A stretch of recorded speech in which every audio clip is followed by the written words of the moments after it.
Okay, hello everyone. So this video is going to cover the first top 4 game between GodP and Lobster. So this one won't really be a blind review because I was actually present for this game, but I didn't overanalyze this game, so let's see how much I remember of this game versus how much of it that I don't. I didn't want to like overanalyze and just narrate everything. So okay. So starting off, okay, we got no more Oboro here. So we have Alicia on one side, we have Grenier on the other. What else? This is a CC White Rosen Hilda with 4 assassins. I mean, technically Grenier should be lumped into that. So it's 2 tanks, 2 healers. Then with Elwin, Helena as a striker unit.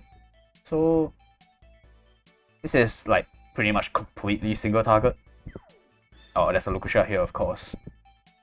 So yeah, this is completely single target, and on the right we have Hilda, CC White, no Rosen. So, but we have Kyra here.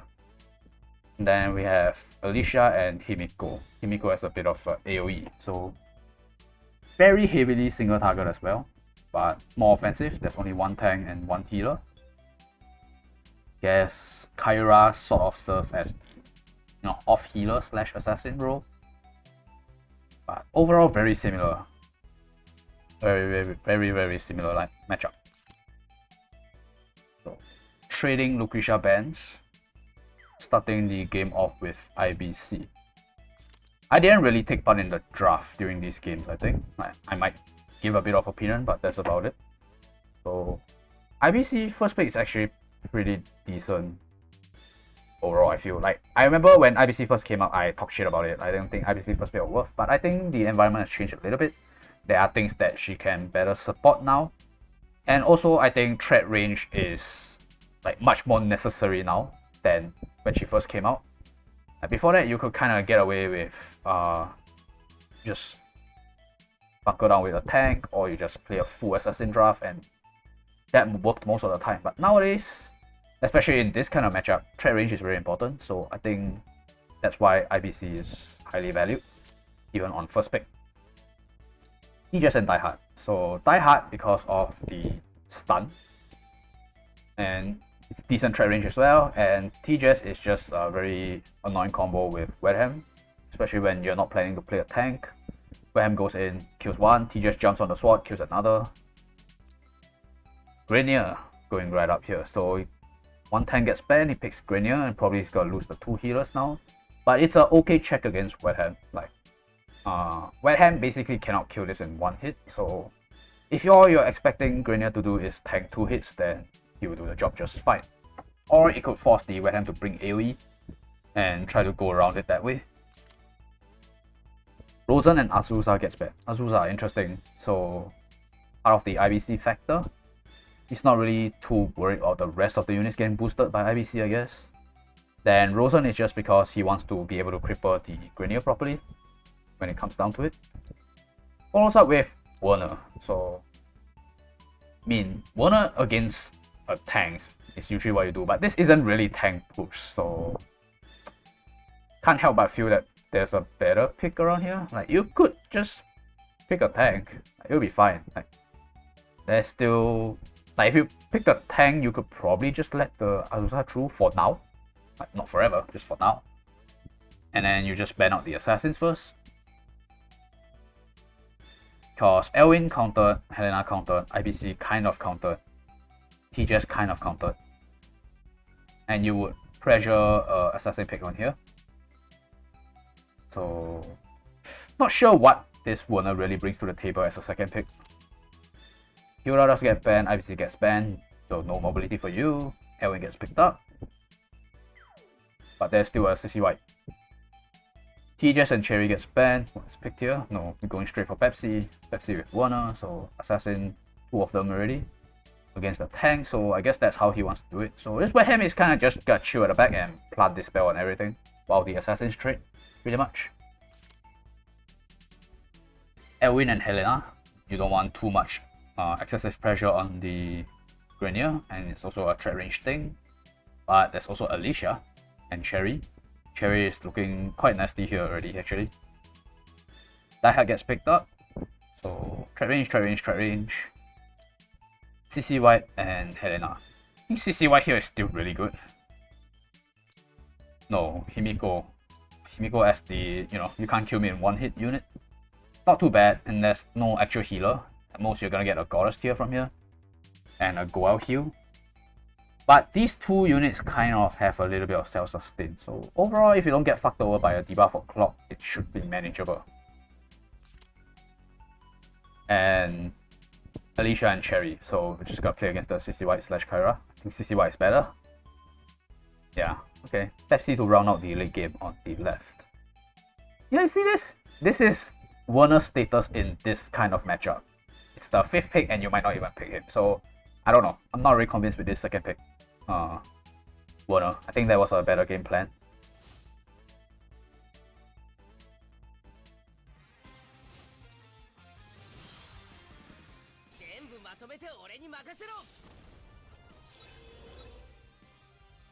Skills with double attack epsilon.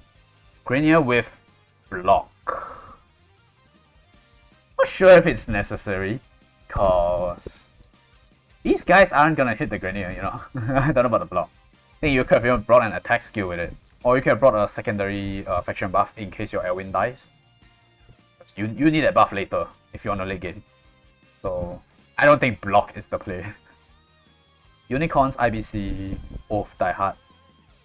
Himiko with Seal, Wetham single target annihilation, double attack Werner, Shadow Snake Epsilon, no AoE on the other side, no AoE on the other side. CCY with Inspire. Not Shrine Maidens, Julius. I mean, I don't think you need Fighting Monks for anything. You're not gonna kill. So I think you should just bring Shrine Maidens. And that's a bit greedy. Like, you get a bit more healing, I guess. That's about it. And yeah, I remember this one. So we start this game off with a fancy tennyo breeze, which completely changes the dynamic of the early game.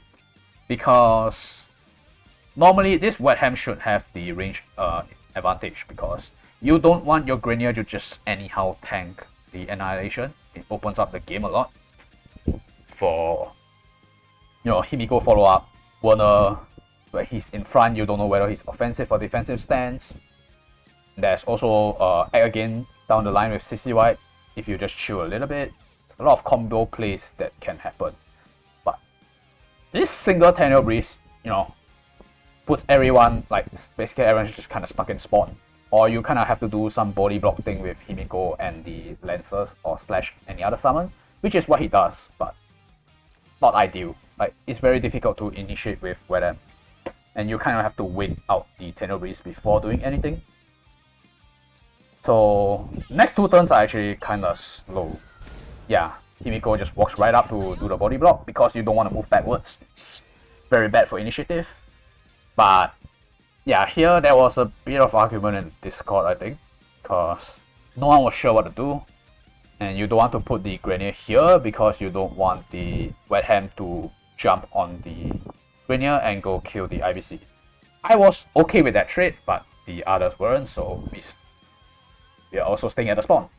Because I think Wetham for IBC is a fair trade, because even though the rest of these guys are like, they don't care about the tank, but Grenier beats these guys in the late game. So I was okay with a trade. You get the despair right out of the way right at the start. You chill a bit, the despair wears off, and you're good to go. So I thought that trade was okay, and more importantly, I wanted dieharte to be able to stand further up. So right now, dieharte can only go here, because Wetham is still Wetham. Like, this guy has to kill something.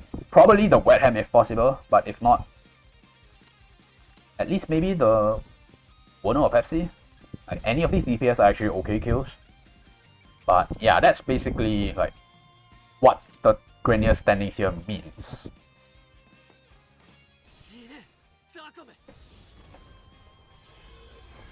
Pepsi tries for a tennyo of his own, doesn't get it, and IBC takes up the dieharte spot, which is really awful.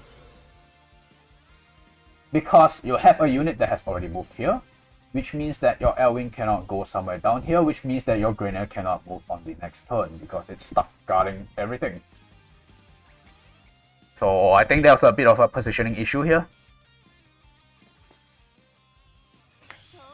Lancer tanks comes out. just trying to block.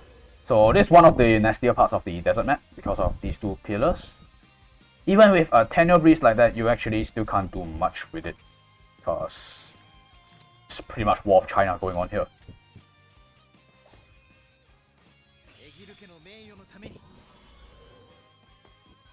Elwyn moves back so that the Grenier can move into the hole of Elwyn's spot. So yeah, as you can see, not ideal. And Epsilon triggers his Shadow Stealth, goes in. So a fight is brewing. Fight will probably start next turn. Or this at the end of this turn, more like. Owner just goes defensive stand. I mean, not defensive, he just goes into stance.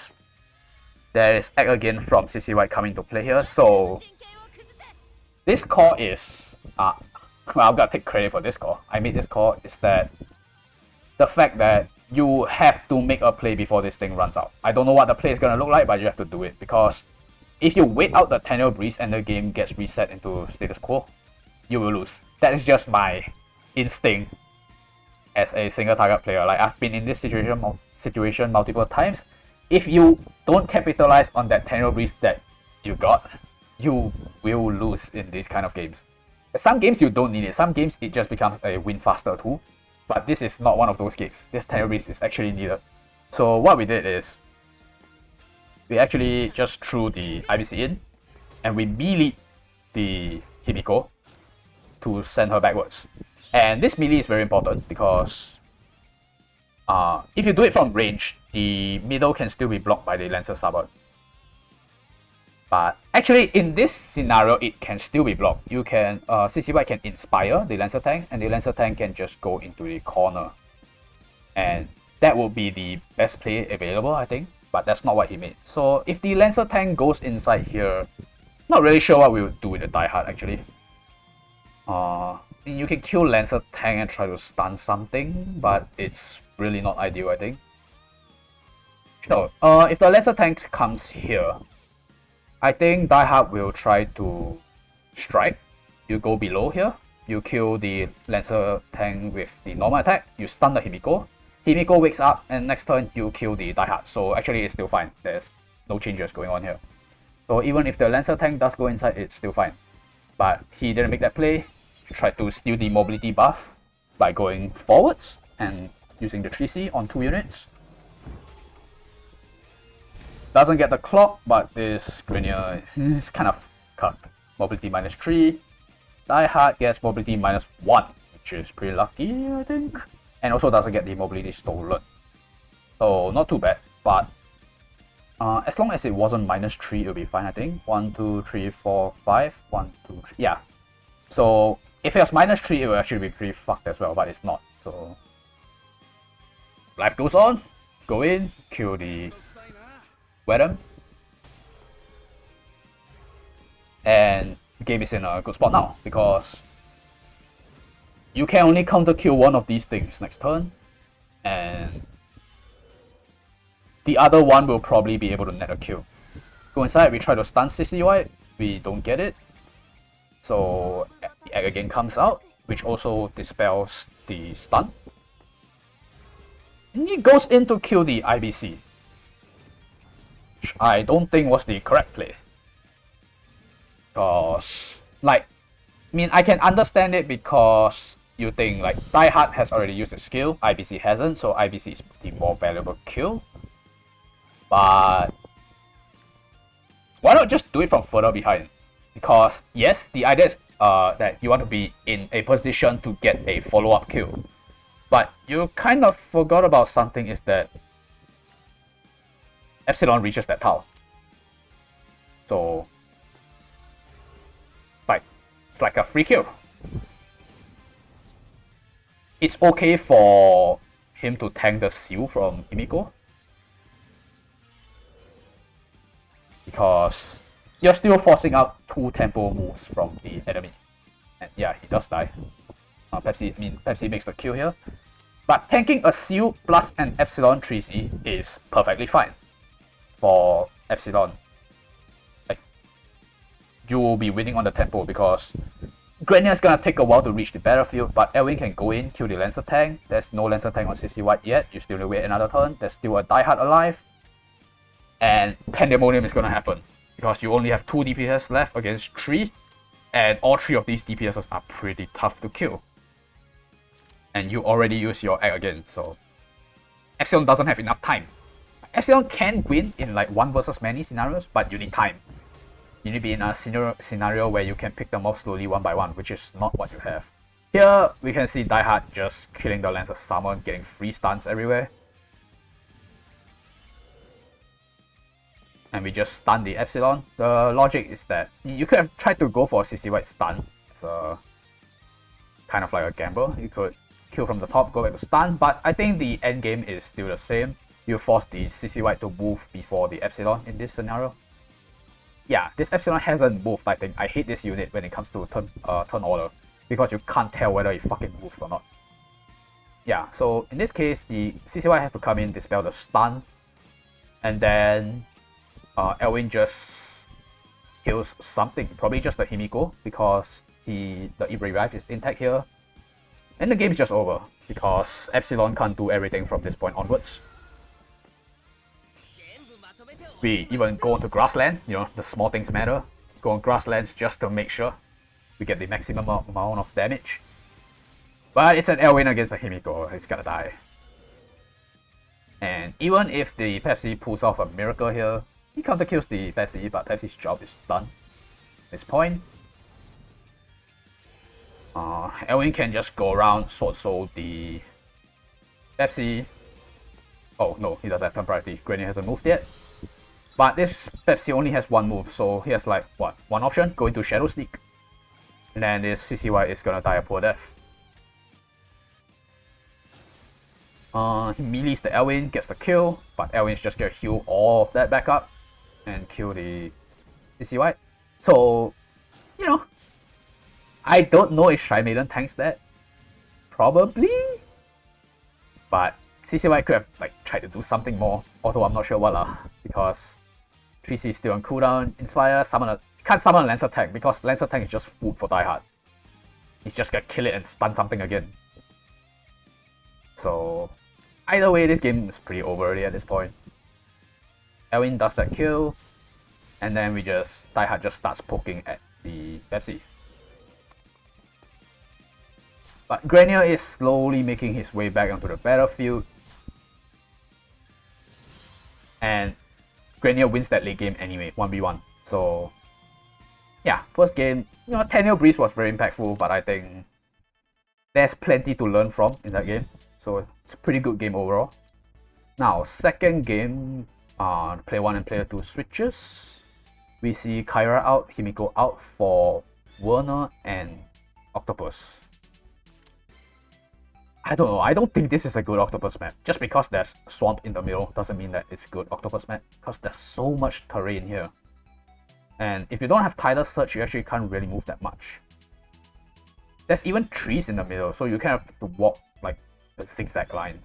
You can't even go straight like in, let's say, Gemini Bridge. Gemini Bridge, that's one straight line of water. It's not terrific on that map as well, but at least you can move in a straight line, which you cannot do on this map. 2 changes on the left, no changes on the right. Let's see the draft. Ooh, we're gonna trade Lucretia's again. Same shit. And we're gonna open up with Wetham. Same shit as well. This time the band switch up a bit. Dieharte. Did we switch it up? I don't think so. I think this is the exact same band as last game. Yeah, the threat range, the stun versus the combo with Wetham. This time we go for Hilda, so we don't muck around and wait for him to ban a tank before we pick it, because we only have 2. So you want to play against a tank, you play against a tank, because this time he'll probably just ban both tanks and play his Wetham, Helena, Alicia, IPC, Elwin kind of lineup. So you're not gonna give him the chance, just take up the Hilda. Rosen and Wetham, so Pepsi gets picked here. I've said this multiple times, gonna repeat again. I only like Pepsi if... Well, granted, Wetham can kind of go in and initiate, but he doesn't initiate by getting a kill, especially against a tank. He initiates by going in front, landing a debuff, and then he gets counter killed, and then that stacks for Pepsi. So he's still getting stacks, but not in the way that I would like. game to start. So I'd rather you take advantage of the tank pick and you go for like a Helena, which granted is not that great on this map. Like you cannot make a turn 1 play. But when I'm Helena with the Rosen Band, CC White cannot dispel too much. And you put yourself in a good position for, you know, making the initiation. Because Pepsi doesn't really help with that. Like you can give accelerated 8, that's about it. So Hilda and IBC banned. So IBC cutting off the threat range and Hilda just chopping off the tank. So it frees up like, you know, Azusa, Helena, Elwin, all these units. It frees up Cherie as well. You can go Shadow Ray into stun. And we're gonna follow it up with an IBC. So did we have IBC last game? Yeah, we did. It was first pick. So we delayed it a bit, but we still got it. Azusa and Pepsi. So I guess this is a difference in ideology. Would that be the correct word? I mean, it's a difference in the way we see the game. So this guy prioritizes Pepsi a lot more than I currently do. Even though I was a first pick Pepsi like a season ago. But yeah, Azusa 10 mobility with IBC, quite annoying to deal with.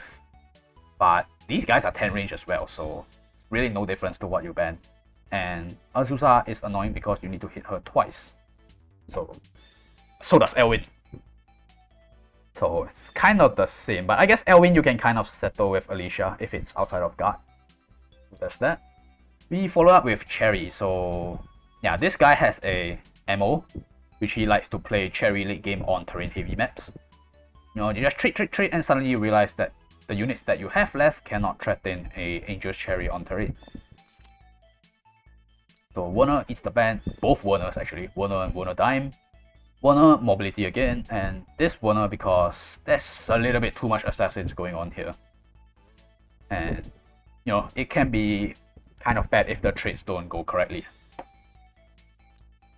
Then we follow up with a Cherie, our own. So I'm not sure if I was the one that made this call, but basically I love Cherie as a counterpick to Wetham because she can kill both the sword and the Wetham on the same turn. Or if the sword is near everyone, you can just hit the Wetham twice and kill him. So you don't need to be too worried about getting bodied by like a clock and a double AoE or double annihilation sort of thing. So I really like Cherie as a soft check to Wetham. So with TJS and Helena getting banned here, mobility things I think. So Helena does get picked down the line along with Wetham, but like I mentioned, this map is not terrific for an early initiation. You kind of have to wait it out a little bit, wait for the map to get smaller. And Archon and Elwin gets banned, so we're leaving the Alicia in because at the end of the day, like there's sufficient pressure on the tank, don't get it wrong. But the reason why I didn't want Archon in is because if the trade is going to happen outside of the tank range, Archon is actually not useless against a Hilda because something is in the middle, you go out of your tank guard to kill it, and then Archon just activates himself, gets that kill. So you can conserve the skill on someone else. And in that sense, Archon is not completely useless. Alicia, you know, she has a lot of threat range, especially with Wetham, but behind a Hilda, she won't be able to get any early start, and pretty much the thing that she provides would be accelerated 8, which we were fine with at the time, I guess. And we picked out Elwin, even though Elwin is soft checked by Helena outside of the guard. But it's a self-sustained unit, it's a buff for Cherie, and it's kind of a Pepsi answer as well. So here CC White and dieharte gets banned and CC White comes out. So he would rather have the Lancer tank against the Elwin Cherie rather than Alicia's mobility. I mean, CC White provides mobility to everyone for 2 turns, so if you're just gonna pick it for mobility, I guess CC White is better because you get a Lancer tank buy 1 free 1 compared to Alicia. So it's kind of rough because I think at this point it's pretty well known that IBCs can at least run Goddess tier, which means that your Wetham will not be able to AoE to disable the guard properly because IBC just uses her act again and dispels both of the debuffs. So that would be the reason why Alicia's not in here, I think. Because if IBCs weren't running Goddess tier, you just dispel the guard and Alicia just hops onto the sword, hops across the Wetham and gets a kill. Probably on the Elwyn or Cherie. But that's why you run Goddess tier. And Grenier gets the last pick here, which is pretty value actually, and you will see why later in the game. None of these units beats Grenier. Normally the things that can try to deal good damage to a Grenier are mages.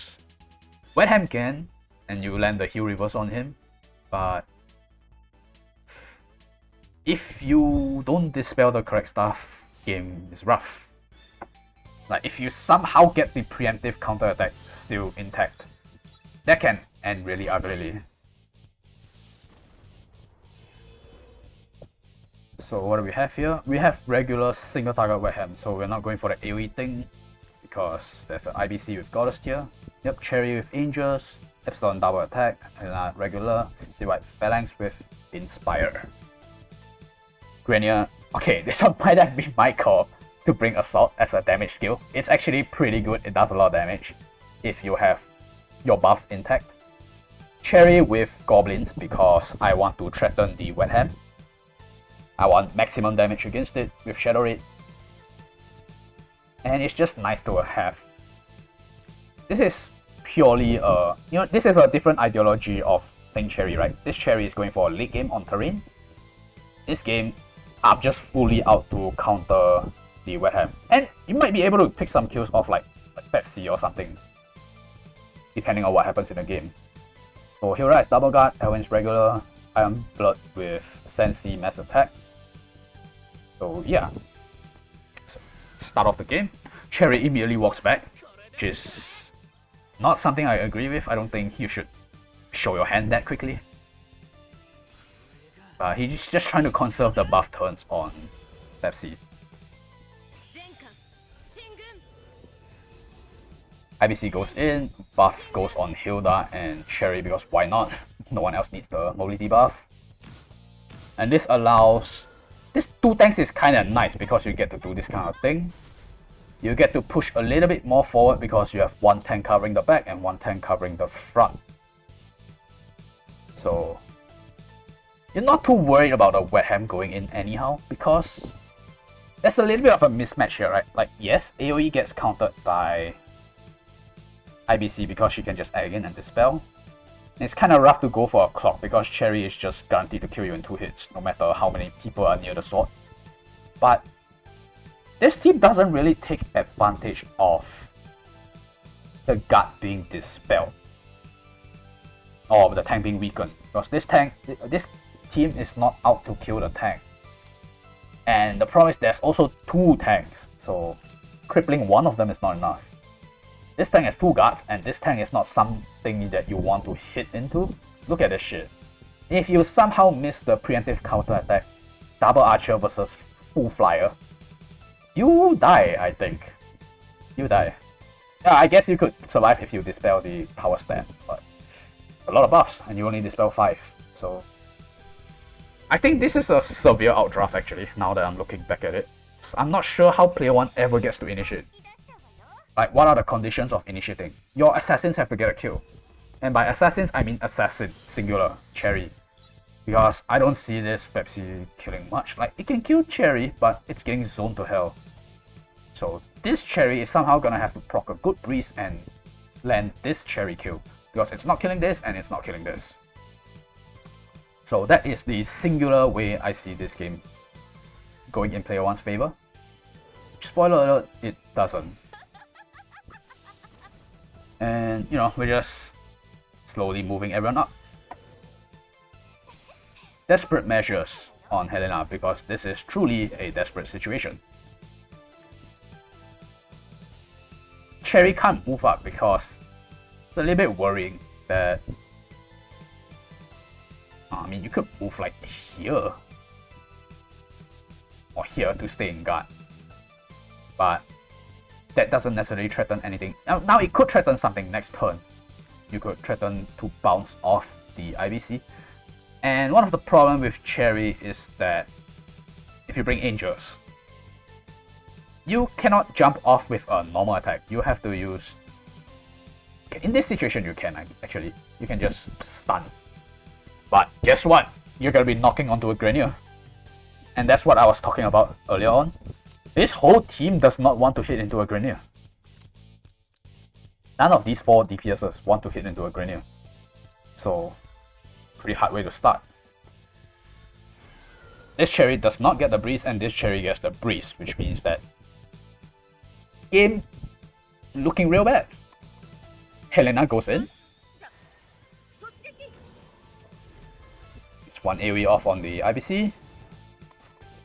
And proceeds to get absolutely massacred.